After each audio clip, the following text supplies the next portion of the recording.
Welcome back to another FPL video and podcast. This will be my team selection for Gameweek 23. I only got one free transfer, but I have taken a hit and it was very early on this week before the Champions League games even took place. It's something I don't usually recommend. I was going to be priced out and I went for the kill and the plunge to triple up on a certain team, as I'll discuss in this video. Smash the like button and subscribe if you're new. If you enjoy my content, I'm to get this to 200 likes and to keep on pushing towards new goals like 32,000 subscribers. Check all the links in the description below, which includes my Twitter and Instagram, Dylan RCM, the Discord server, FPL League Drafthound, Spotify, as well as Blue Sky. All of that is found in the description down below. Without further ado, let's jump straight into it. As usual, I'll start off with a review, and this time, of course, for Gameweek 22.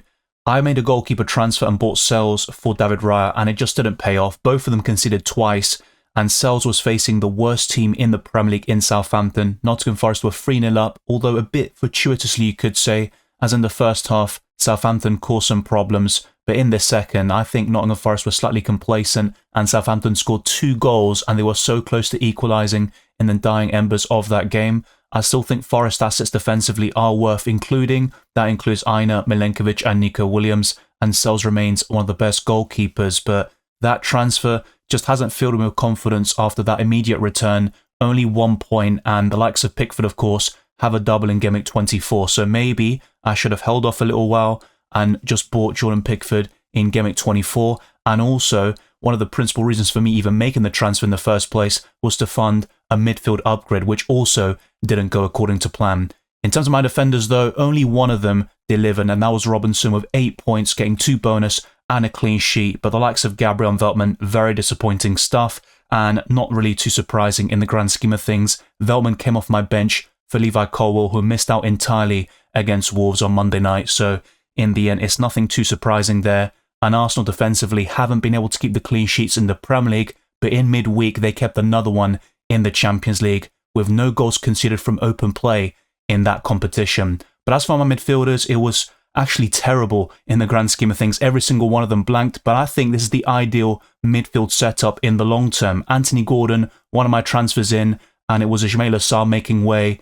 I had to fund it by selling David Raya to Sells, and it just hasn't paid off so far, but in the long term I could see some big returns from the likes of Gordon. In Boomer, I'm very happy to have kept, despite some recent blanks from him too, and he's got great fixtures now in the long term. As for Palmer, he was a doubt for Monday night. He played, a bit unlucky not to get an assist at least. Of course, Madueke changed things from that perspective, and Mohamed Salah blanked, but in the end, he actually won the captaincy debate, if we can even say that, over Isak and Cole Palmer. So in the end, I got 40 points for the game week, and it was another red arrow. It's been a terrible run of form for me. And on my bench, I had Valdimarsson, Semenyo, who got an assist in the early kickoff against Newcastle, Levi Colwill, who missed out entirely, and Van den Berg. But up front, I have to say, Chris Wood carrying my team once again, Isak blanking against Bournemouth, and that put an end to his goal-scoring streak as he was chasing Jamie Vardy's record, and Nicholas Jackson just doing Nicholas Jackson things, being very ineffective in front of goal. He missed a big chance in the first couple of minutes, and ultimately, he's going to be a very popular sell going into Gameweek 23, but that is not the be-all and end-all, of course. It's a poor performance from me, but I still think there is a decent foundation here for the double game week and also in the long term, but only one Liverpool player, and for me the priority for this upcoming double is doubling or tripling up on the Reds. I think with Everton, maybe 1 or 2 assets is ideal, and Jordan Pickford is by far the best option. I am prepared to take -4 hits in back-to-back weeks, and I could get up to 5 double game week players there, but if we also take a look at the prices, and I'll be looking specifically at overall value, we have seen a few price decreases like Cole Palmer and Levi Colwill overnight. Palmer is now down to 11.3 million and Colwill is 4.5 million. He has been a pretty ineffective asset for me as well. He got a few returns in the first couple of weeks, but he was also so close in those occasions of getting massive hauls against the likes of Fulham and keeping a clean sheet against Crystal Palace, and they were all wiped out in the last few minutes of those respective games. Let me know how you did in Gameweek 22. Hopefully better than I did, because it was a pretty poor showing overall. Only 40 points, and it was quite a low scoring week for a lot of people, but that's not going to be the case for every single person watching, especially those with Justin Kluivert. Let's look ahead though to my transfer plans for Gameweek 23, and I've already made this move of Nicholas Jackson out for Cody Gakpo, and I did this before Jackson went down to 7.9 million, and Cody Gakpo has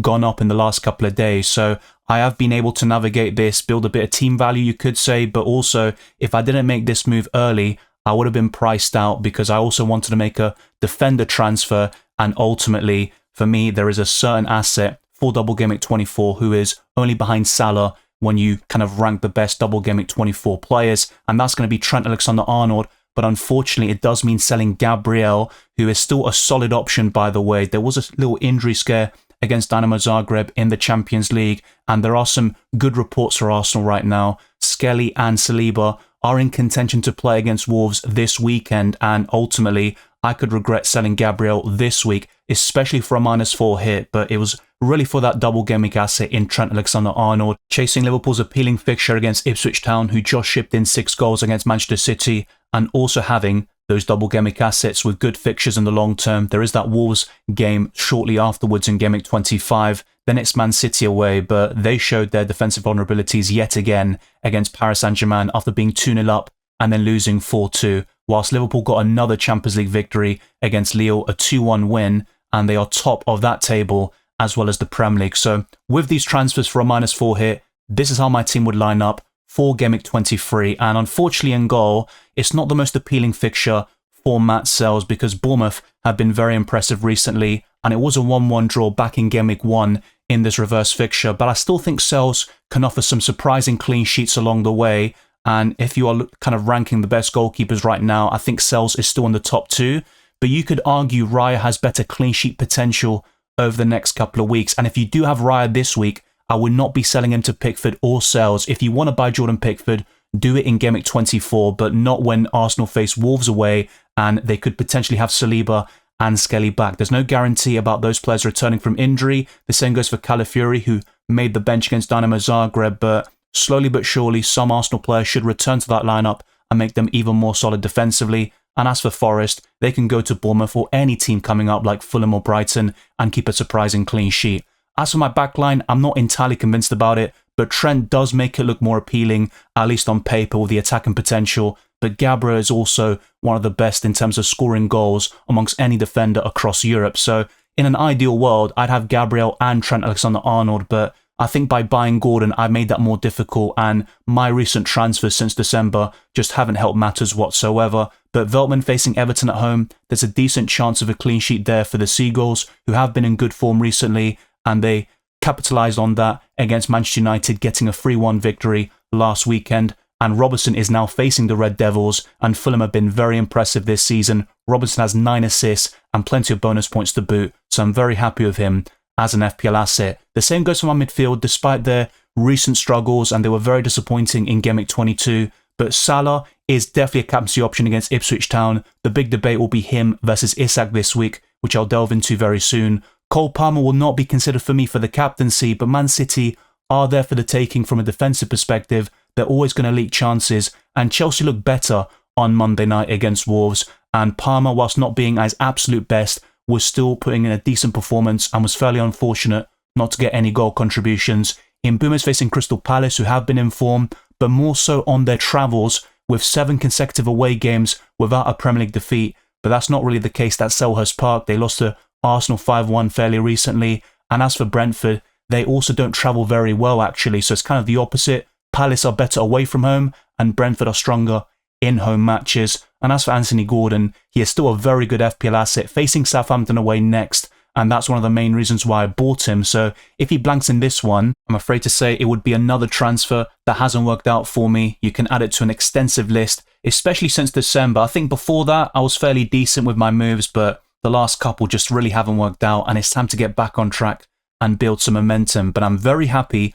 with the front line. It's arguably the strongest you can build from now until Gameweek 25. Cody Gakpo, who has come in for Nicholas Jackson, Chris Wood and Isak. The alternative really would be Jean-Philippe Mateta, especially if you don't want to triple up on Liverpool. Maybe you want that slot for Arne slot using your assistant manager chip in Gameweek 24, and that's something that crossed my mind, but in terms of making it work with my budget, it's just really difficult for me to do that, and it requires taking an extra hit potentially and downgrading somebody like Gordon, who I just bought in, so it doesn't make sense for my team and also my upcoming move. So in the end, I will go for this triple up in Liverpool and save the assistant manager chip for later in the season. There is that alternative of using it on David Moyes in Gameweek 24, which has crossed my mind, especially when they scored the third goal against Spurs and were 3-0 up at that stage, but that's still going to be very risky. Then again, I think this chip could really reward that high risk, high reward approach by going for the jugular and investing in a manager from a team that are kind of doing fairly poorly in the league table, but with those bonus points for getting a victory against a team that are placed 5 places or higher above them, that could really work out in your favour. But in terms of the bench, I've got pretty much the same names as last week: Valdimarsson, Semenyo, Vandenberg and Colwill. When will I learn and start Semenyo? I'm not entirely sure, but buying Cody Gakpo, I just don't really see who I should bench for Antoine Semenyo. If it wasn't for that transfer though, Semenyo would be my starting 11, and he scored in that reverse fixture. The same goes for Chris Wood in the 1-1 draw between Bournemouth and Nottingham Forest. If that happens again, I'll be slightly gutted because Semenyo is first on my bench and I just don't see him coming on for anybody really in terms of who is the better asset to start from the get-go, and no one should miss out really. Cody Gakpo and Trent got full rests in the Champions League in midweek. They were on the bench, and that's very promising, of course, since I went very early on them. I didn't have the luxury of waiting for that Lille lineup in the Champions League, but it made sense for at least one of them to be benched, and I was anticipating it, as discussed in my UCL Fantasy Deadline stream. But something that'll be more difficult, apart from starting Semenyo over somebody else and maybe my transfers, which are quite straightforward, the most difficult decision I have this week is who to captain. I am going for Mohamed Salah at the moment, and Isak is the vice, facing Southampton away, where Newcastle could run riot. But if you look at recent matches, I think Ipswich Town have been even more vulnerable than Southampton, who put in a good fight against Nottingham Forest, one of the best sides in the Premier League. But I think you can't go wrong with either one, and even Anthony Gordon as a differential captain would be decent. Cole Palmer is always a shout, even if he's facing Man City away, which is tough on paper. And Cody Gakpo and Trent are decent options against Ipswich Town, but I can't see myself deviating away from Salah or Isak this week. And for Gameweek 24, that'll be simpler. I think the vast majority of us will be going for Salah, unless you want to take a little differential punt on one of those other Liverpool players. But I'm fairly happy with this setup. And if we look at expected points, which is according to Drafthound, there are some very interesting kind of data. And Veltman has 4 expected points. I hope he can get something like that, because he has been terrible for me. Only 1 return, that came against Brentford, and apart from that, it's just been disappointment after disappointment, and that mystery injury,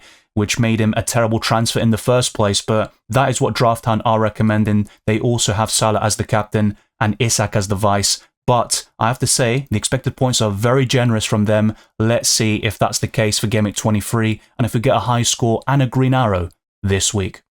Speaking of which, Drafthound are recommending the following transfers: Jackson to Gakpo, which I've already done. This is, of course, without actually telling them which moves I've made. Gabriel to Van Dijk. Robinson to Hall, so they're very keen on the Newcastle left-back still. And then Mbuma to Diaz, and they've got even more suggestions. You can actually ask, you can remove a specific player, and they will give you the best replacements for them in each position. And ultimately, I've gone for something very similar to the top 2 suggestions. I bought Trent for Gabriel, and then Gakpo for Jackson. So I'm in agreement with what they're saying here. And my favourite tool that they have to offer is the player rankings. I've already used the optimization tool to see what they recommend. Player scouting is another great feature as well, which is fairly new actually, and I did discuss this a couple of months ago. But with their player rankings, it's dominated by Liverpool players. Salah, Trent, Gakpo, Diaz are in the top 4. Then you've got Palmer, Foden, Isak, McAllister, Haaland, and Van Dijk. Even someone like Szoboszlai or McAllister can really pop up with the goods against Ipswich Town or even the double game week. But